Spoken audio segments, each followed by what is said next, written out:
Hi, Kim Van Borculo from Build That Green. I am so happy you came and joined us down here in Wilmington, North Carolina, where we're going to be talking about vintage flooring made of antique pine. What is that? Well, it's a most amazing thing. And Chris Metz from the Old Growth Riverwood Company is an expert at taking sunken logs and turning them into treasure.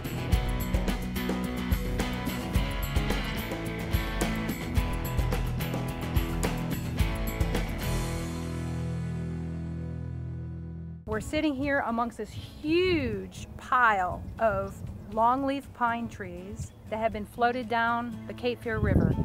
Why were they even in the river? Farmers would go into the field and they would harvest the pitch, and then the pitch was part of the commodity that they would sell for a winter crop. And then fourth, fifth year, you know, as the tree's dying, they would cut the tree down, float it down the river, and it was the crop. There was a certain amount of them that sank. And then what we do is we would go and we would figure out where the sawmills were back in the early 1900s, late 1800s. We'd send a grapple down, they call it a rock placing bucket. Once we determined where the area was that we were going to pick up the logs at, and we'd make camp, and then we would offload onto the shoreline with the product.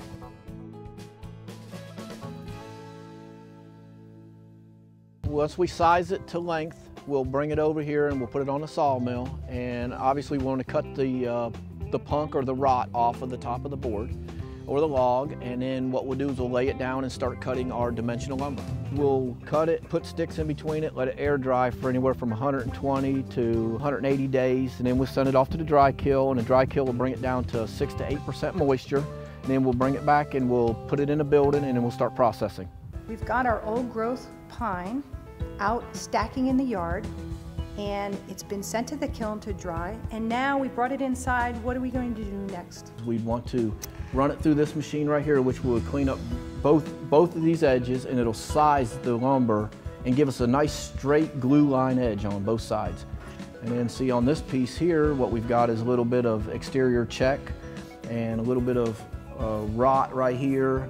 It looks like it's got a little char marks on it. So what we'll do is this machine here will straight line this side and then come back over here and take this piece right off of here. Now that we've just ripped this pine wood, you really get a sense of the fact that it's going to be turning into really flooring.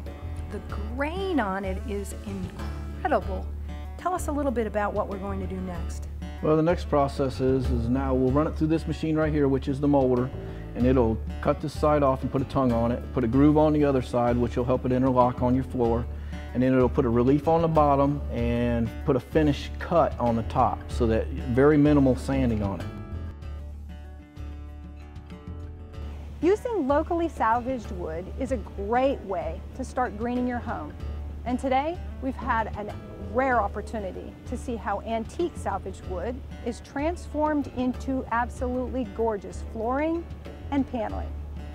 Now, if you'd like to know more about green building, make sure to visit us at buildthatgreen.com. From Wilmington, North Carolina, I'm Kim Van Borculo. Next time you build that green.